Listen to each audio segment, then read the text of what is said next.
First, I have to welcome you all to another treasure of Montana State Parks. This is wonderful to be here for Owen. It's wonderful to be able to learn about the history of Western Montana and having this area be just such an epicenter for history and culture. Today, I'm going to be talking about a component of history that runs through our state, and I'm going to be speaking a little bit about the Lewis and Clark expedition. And we've all been hearing a lot about these guys. Maybe we've been seeing them in buckskins around. You hear a lot about them. And maybe some people are interested in the firearms, or maybe some people are interested in the psychology of these men out in this wild landscape. But today, I thought I'd talk a little bit about the food of Lewis and Clark. After all, let's face it, food fuels our motors, our metabolic motors. It also is a great thing to bring people together in a community. It provides comfort, and ultimately, I don't think there's one thing that better represents a culture. And so I'll be talking about the food along the Lewis and Clark expedition. Let's start off with 1803. And how many of you have been studying U.S. history? Who was president during 1803? Thomas Jefferson, that's right. And when we talk about food and the history of the United States, Thomas Jefferson might be a good place to start because, well, I think today we call Thomas Jefferson a foodie. Anyone ever watch the Food Network on TV or Home and Garden television? Well, I think if Thomas Jefferson were around today, he would be a fan. Thomas Jefferson was the third president of the United States, and before he became president, he had spent 5 years in France. And in Europe, he had fallen in love with the art and culture, and he had also fallen in love with the vanilla bean. That's right. When he came back to the United States after spending 5 years in Europe, he brought 200 vanilla beans back with him, and they were consumed in a year. In addition to the vanilla bean, he also loved French mustard, Italian olive oil, and wine. He was very notorious for his taste in wine. He also had his personal manservant trained as a fine French chef. So you can imagine what meals might have been like at Thomas Jefferson's table. On the other hand, while he was a fan of this European culture, he also was a great patriot. He loved the landscape. He loved his own farm. And he'd detail carefully all the plants that he would plant in his home at Monticello. And he was so in love with growing things and vegetables. At one point, someone asked him, "Well, are you a vegetarian?" His response was, "No, I'm not a vegetarian, but meat is a condiment for my vegetables, which constitute the main portion of my diet." And so here he was, this great love of food. And going to Thomas Jefferson's table at the president's house, it was an experience. You might even be welcomed by the president himself when you arrive at 4 p.m. You'd walk in the door and you'd see flickering candles and fine silver, English bone china, and linens everywhere. Dinner began at 4, and the first course would have been the fish and soup course. Now, when we talk about courses, I'm not overstating that this was a big affair.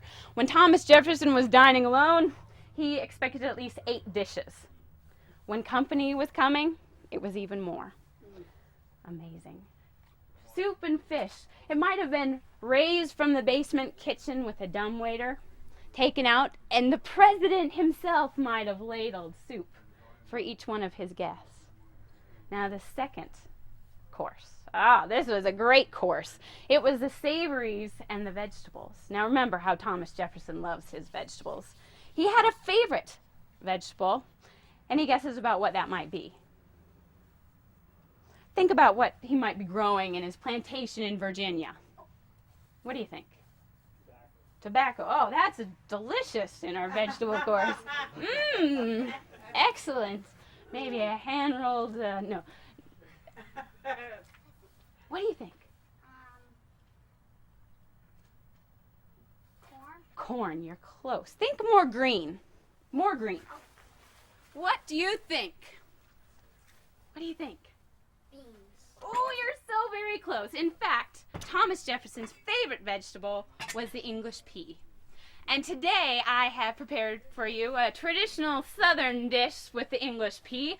That is tender fresh peas, sauteed with fresh dairy butter, a little bit of onions, and mint. Now, for those of you that are looking to wake up your palate, this is a great way to do it. And I'll be passing around this tray. There'll be seconds available. But as I said, the ingredients are quite simple. And this is a common dish served at Jefferson's table. Which, any guesses about what shape his table was? I heard someone say oval. You're exactly right. You're exactly right. Because for Jefferson, this would encourage conversation.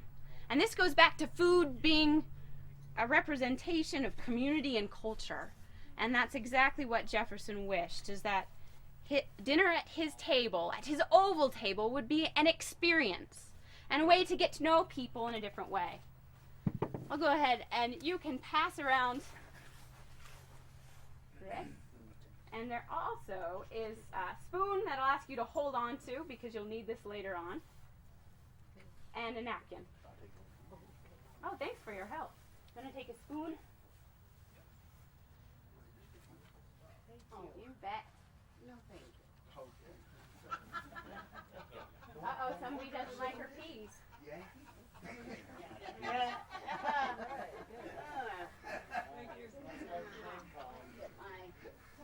Well, would you really refuse a dish served at Thomas Jefferson's table? You know, there are some interesting stories about that. Because one of the items that was served at Jefferson's table was just scandalous. It was something that a lot of the people that were eating thought could be pasta. This pasta, people had never heard of it before. And they thought it was horrible. That is delicious. Well, there certainly is more to go around. I hear I'm running short.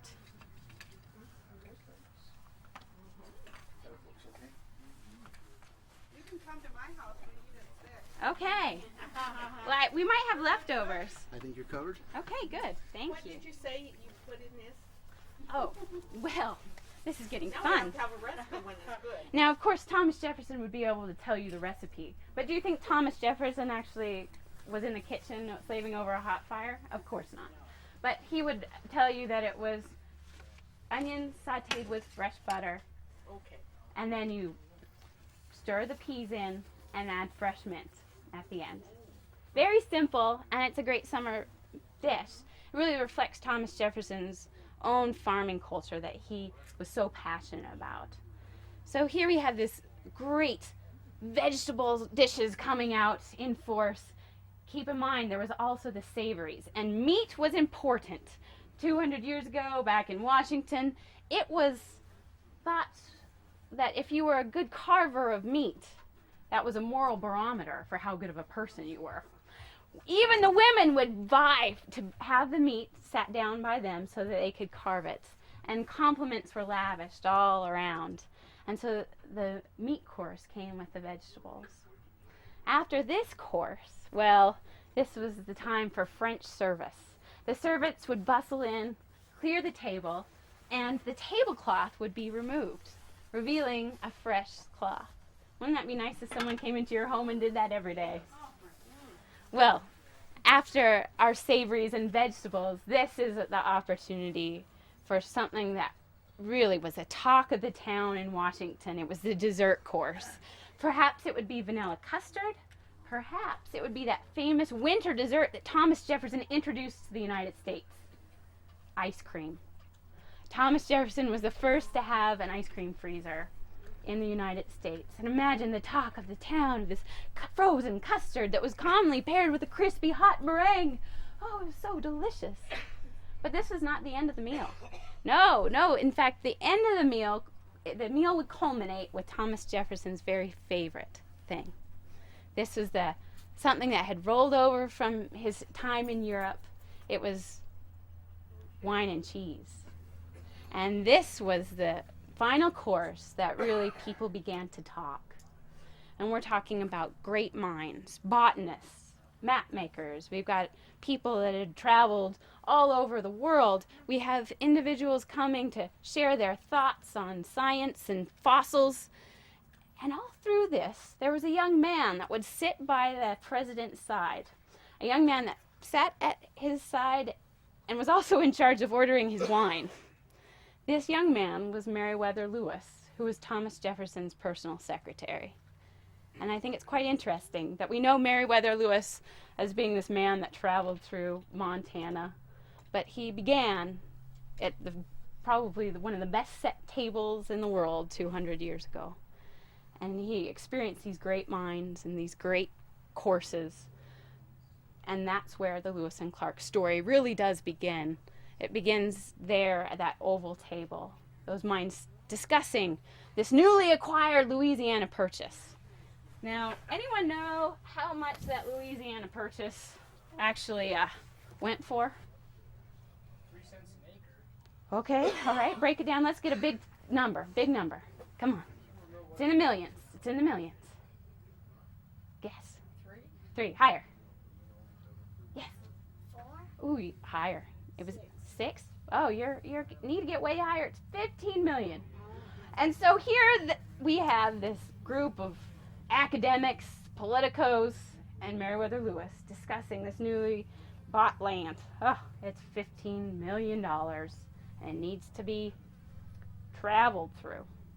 And so Jefferson would have this man that sat at his side put together a trip that would go and investigate this land and the land beyond. Now, I think it's interesting because Thomas Jefferson had Meriwether Lewis go to some of the foremost experts of the time to study under them, to learn how to take celestial observations of the sun and moon and the stars, to learn how to catalog plants and animals.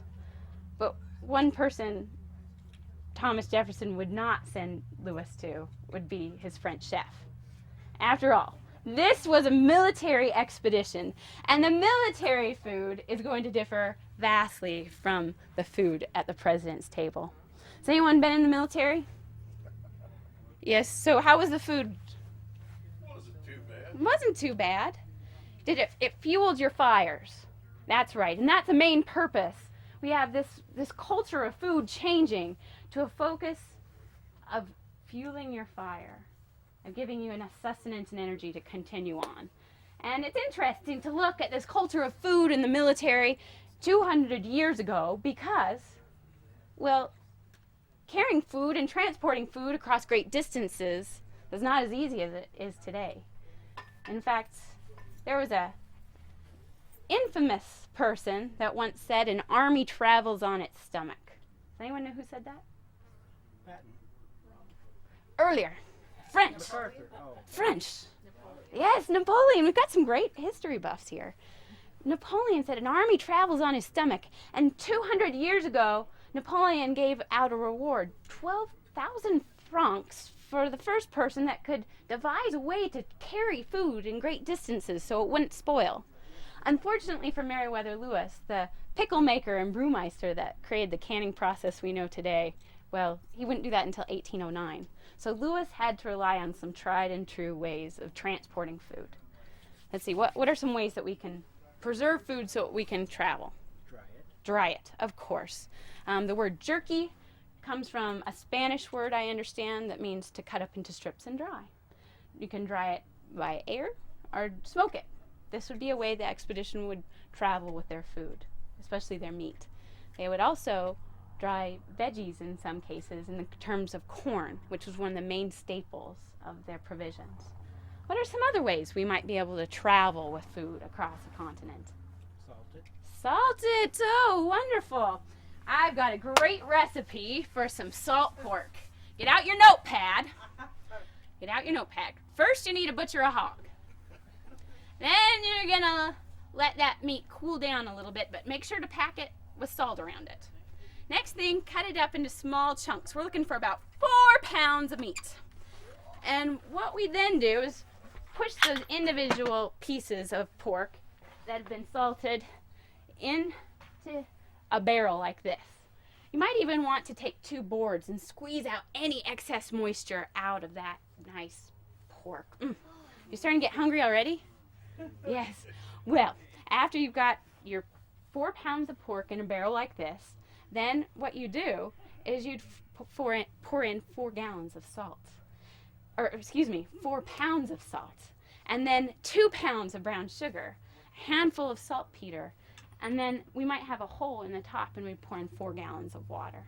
This was the recipe for salt pork, which the expedition would carry with them, which would be a main provision for them, and which I can't help but think they got awfully tired of. Oh, any other ways that you might travel with food? Or make food that you could travel with? Hunt it along the way. Oh yes, you could get along the way, and we'll talk about that. The expedition would rely on the plentiful game that they encountered here in this western area. They would also rely upon the kindness of strangers that they encountered along the way to get food along the way. But one item that I'm going to tempt your appetites with is an item that would have been created by reduction. This is a photograph of delicious portable soup. May I pass around this photograph? If you can imagine, the recipe for this soup would have you take several calves' hooves, boil them, add plentiful venison, some more calf meat. Oh, and we'll put maybe some legumes, beans in that, and we'll boil it. And we'll boil it, and we'll boil it, and we'll boil it, and we'll boil it until it starts to get thick.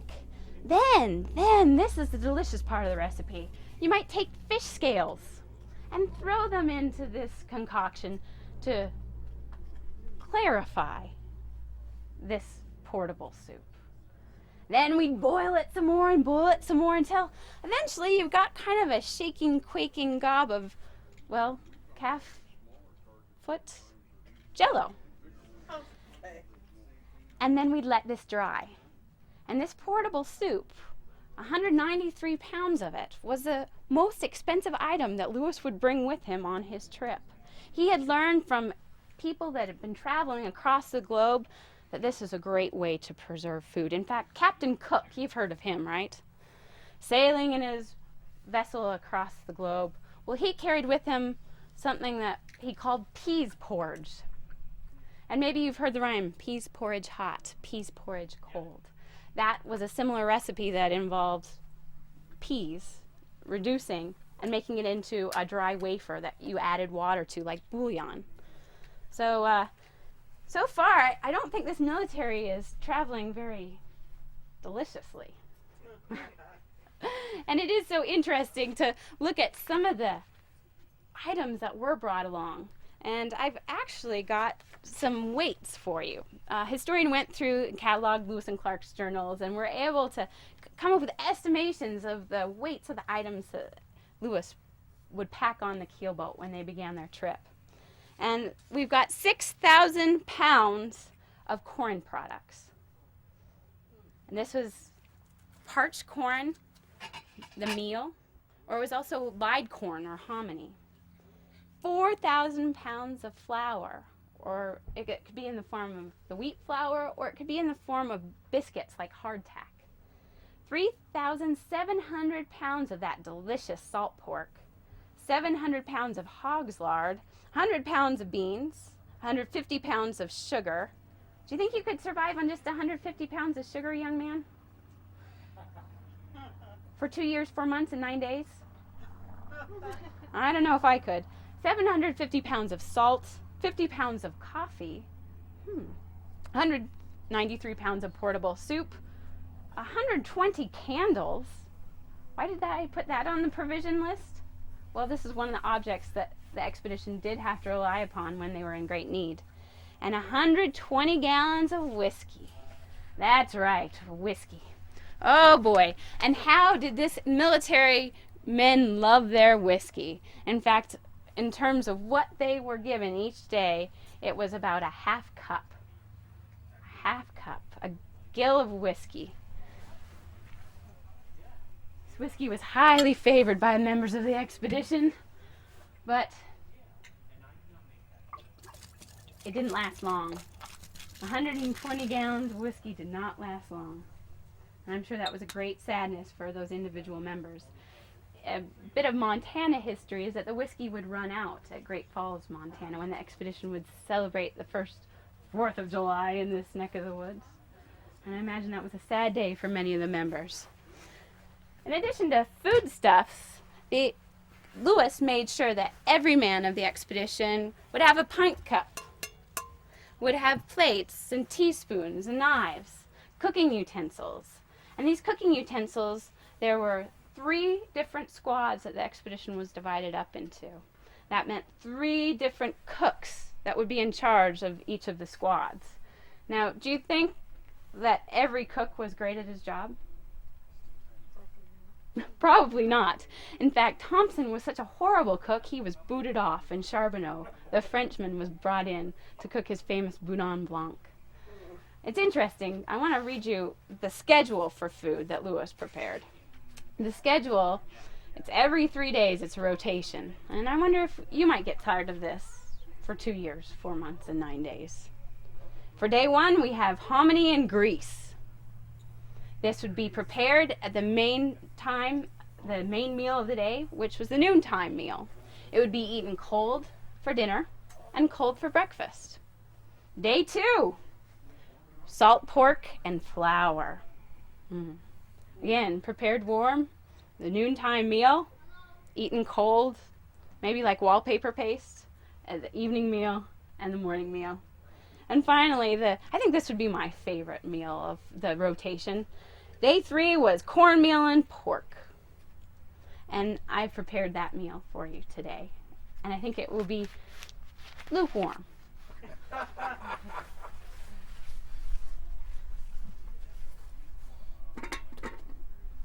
Now, I imagine for those individual cooks, while they were excused from duties like being a guard at camp, it was quite a difficult process, and laboring over a hot fire for the noonday meal was probably a thankless job. So I expect some thank yous. This dish is salt pork in the form of bacon, sauteed with a little bit of onion, because we know from the journals that there were members of the expedition that were excellent gatherers of wild plants. In fact, York, Clark's manservant, he would actually go and gather wild greens along the Missouri. He was known to gather wild onions as well to supplement that monotonous diet. There was another member of the expedition that would commonly gather wild plants to add to the expedition's daily food.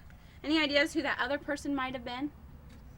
That's right, the only woman amongst the expedition.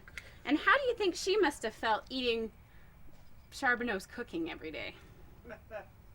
Sacagawea was known to have a keen eye for wild plants. She'd gather Jerusalem artichokes that grew wild. She'd gather berries. And I imagine everyone was quite thankful for her presence.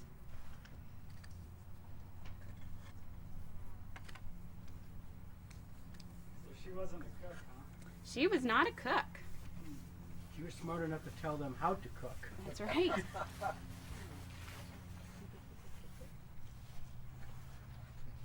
And, young man, would you maybe help me pass this out? She'd be a great helper, I think. Thank you. And make sure to get one for yourself. I've also added some wild sage, salvia, to this dish. Again, you have to think that with that monotony of that diet, you'd need some of those additives, the wild onion and sage. So this was the daily rotation. And one starts to understand, well, this is edible day after day of that same monotonous meals. Well, it would make one very eager to go out onto the land, to look for the abundance that surrounded them. And as the expedition got into the Great Plains, they were surrounded by many different animals. And I've got a journal entry from my favorite member of the expedition. His name was Ordway. He was the quartermaster of the group. And Sergeant Ordway wrote in his journal, every day on the expedition, Well, Lewis would go for weeks without recording entries in his journal. Ordway would always write, and commonly his entries would have to do with food. That's why I like him so much. And Ordway often would write about what was being put on the campfire that night. And this is from April 9th through the 27th of 1805. This is what was put on the campfire. 35 beaver, 10 deer, 8 elk, 5 bison, 5 bison calves, 2 buffalo tongues, 3 antelope, 1 rabbit, 1 muskrat, 1 otter, 1 grizzly bear, 15 geese, 13 goose eggs, 2 bald eagles, and a swan. Delicious. You can understand just by this catalog within a couple weeks why Lewis wrote, "We eat an immensity of meat." An immensity of meat. Now, some historians suggest that they were eating, the expedition members individually were eating 7 to 9 pounds of meat a day. Now, here's a pound for you. You have 7 more to go. That'd be all right. It'd be all right with you. Well, it truly is. I've heard people suggest that it was the Atkins diet before the Atkins diet was invented.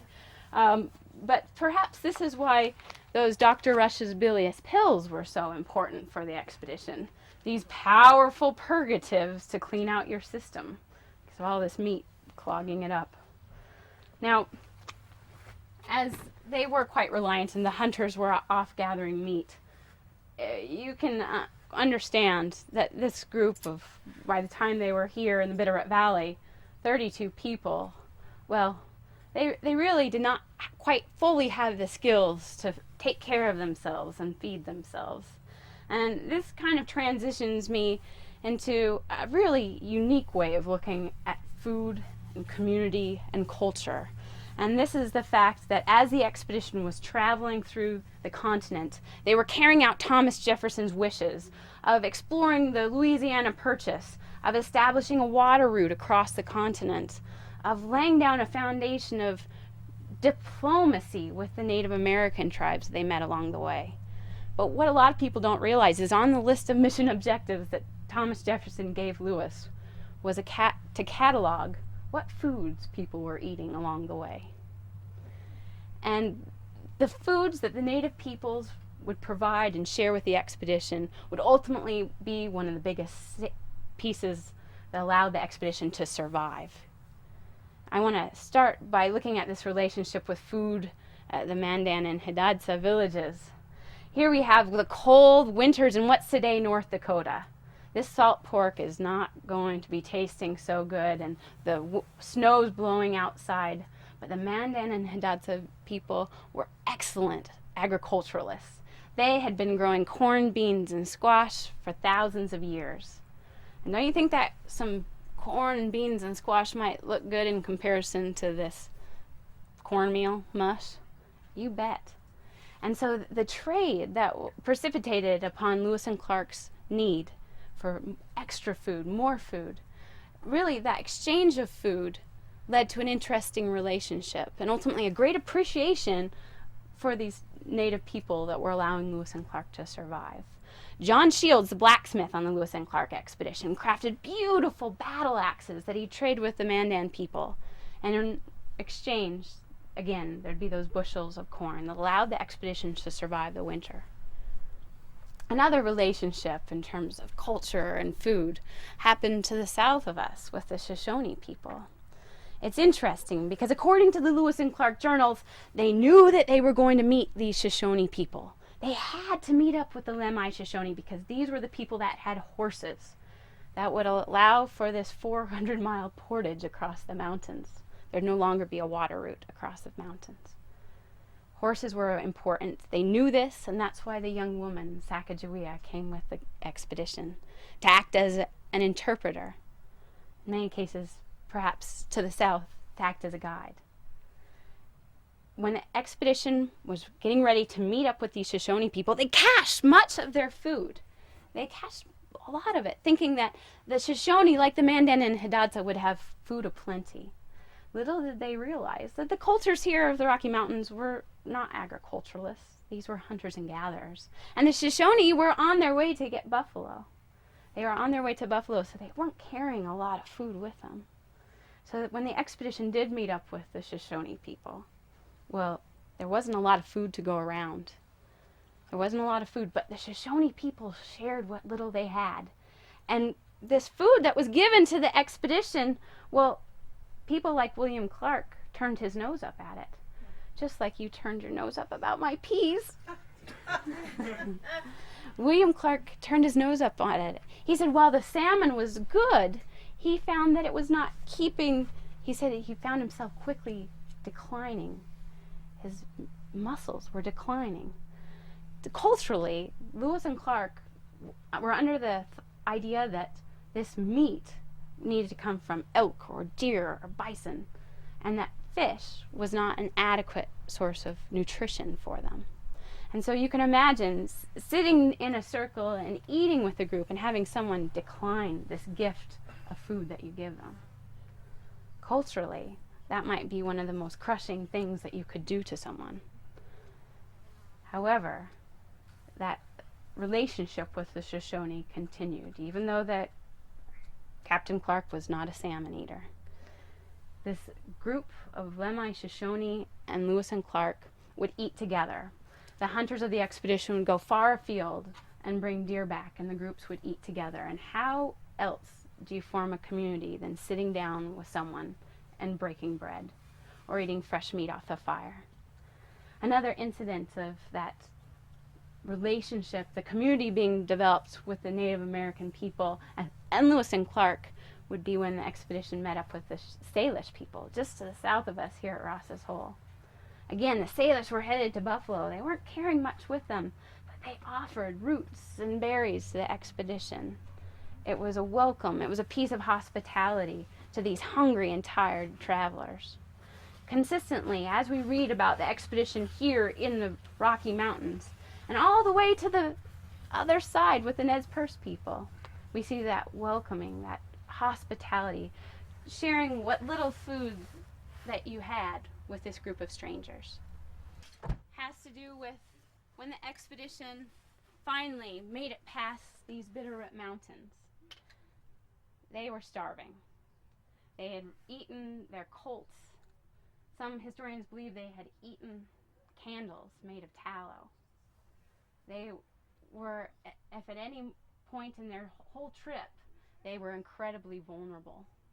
And meeting a band of Nez Perce people who could have taken them off the face of the earth very quickly and taken their arsenal of firearms very quickly, the Nez Perce people, one of the first things they did was offer them food. And people came together over food. Dried salmon, dried roots, berries. This is a way, what's that? Worms.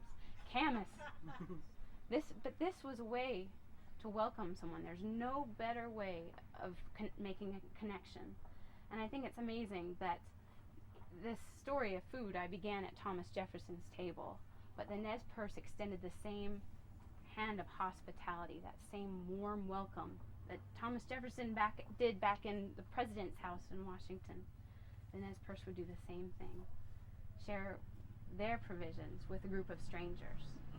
And as I said, food in many ways, it fuels our fires, but it also is a wonderful way to build community. And I've appreciated being part of your community today. And to end, I thought we'd celebrate with a meal of smoked salmon and berries. Well, thanks again to all of you, and I hope you continue this wonderful discovery of history today. So thanks for being here. Thank you.